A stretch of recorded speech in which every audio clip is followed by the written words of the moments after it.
friends, welcome back to our summer scale challenge. This is week 2 and you are on level 3, 2 octave scales. Last week we covered C major and A harmonic minor. If you need a refresher or you haven't done those yet, feel free to go back and look at that video and brush up on those scales before you do this one. Today we're going to cover G major and E harmonic minor. Let's get started. Last week we learned the fingering for 2 octave scales. We're going to continue to use those same fingerings for G major and E harmonic minor. So if you remember what G major looks like, we're going to start on G and we're going to have an F sharp. Our new sharp is the 7th note of the scale. So I'm going to begin my scale. Here's my 7th note. If you remember, this is where we cross your thumb under. We make that little bridge and gently tuck your thumb under, shift your weight, fold your hand over, then continue the 2nd octave the way we played the 1st octave. Thumb under again here, and then back down the way you came. 3, 4, 3. So again, the fingerings for 2 octave scale are cross after 3, cross after 4, cross after 3, and land on finger 5. If you're up to more octaves, you're just going to keep continuing this 3, 4, 3, 4, 3, 4 pattern all the way up the scale. So a G major scale in 2 octaves will look like this.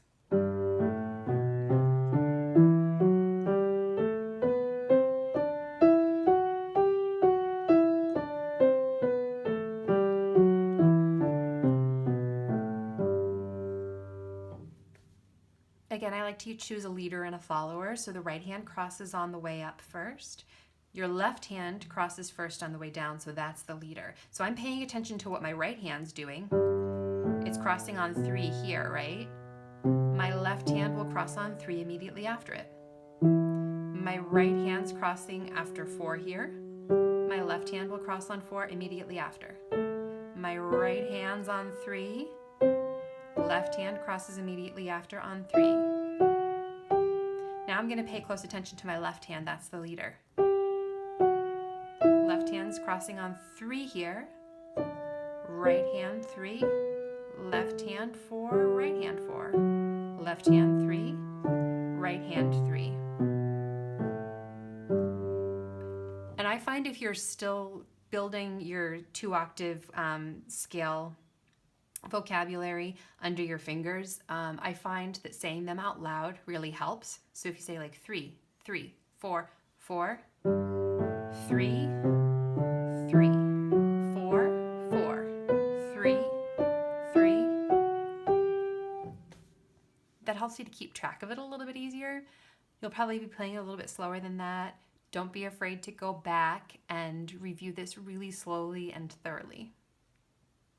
Okay, let's travel to E minor now. We're going to use the harmonic form and our scale fingering is exactly the same. You have your F sharp here on the 2nd note.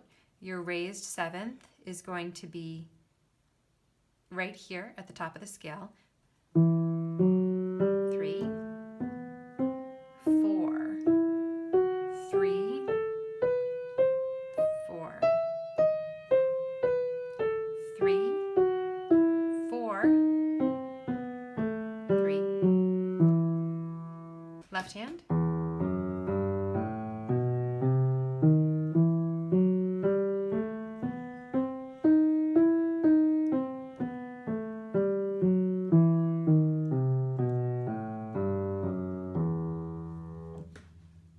Your hands together are going to look like this.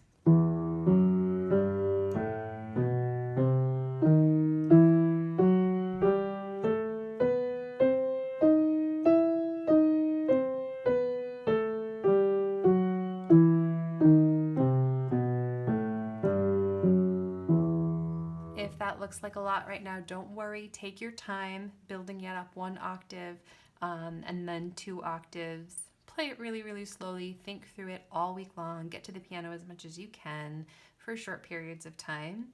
And by the end of the week, I think you'll be playing it nice and steadily.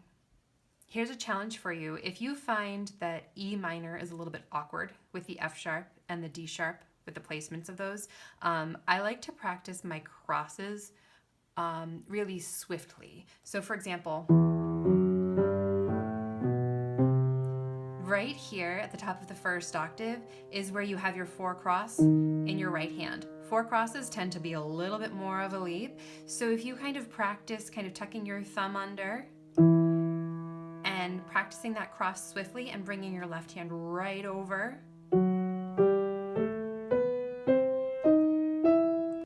So watch what I do here. Every time I have a cross, I'm going to pause and work on crossing my hand really swiftly. So I'm actually going to stop the scale, but I'm going to kind of pull my hand over quickly.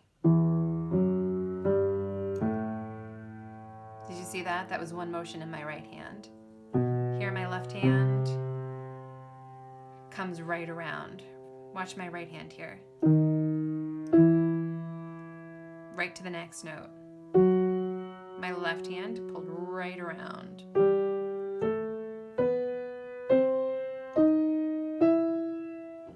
You can try this in 1 octave scales, whatever is easier for you. But basically you want to make sure your crosses are swift so that you can slink gently into the next note. It'll also help it to become a little bit more familiar to your fingers so that your scale crosses become a little bit more muscle memory. Okay, so hopefully you have what you need to go off and practice. Before you do, if you found this video helpful, will you please press that like button? I want to know if this content is relevant and if it's helpful to you. And the more likes I see, the more I'll know I'm going in the right direction. If you have any comments or suggestions about how I'm delivering the information, if there's anything that I can go into further detail on, or if you need a little bit more of a challenge, please let me know that too in the comments. I want to make sure that this channel is relevant to you in your piano journey. All right, go practice. Come back and let us know how you did, and we will cheer you on, and I hope you enjoy the music in your home this week.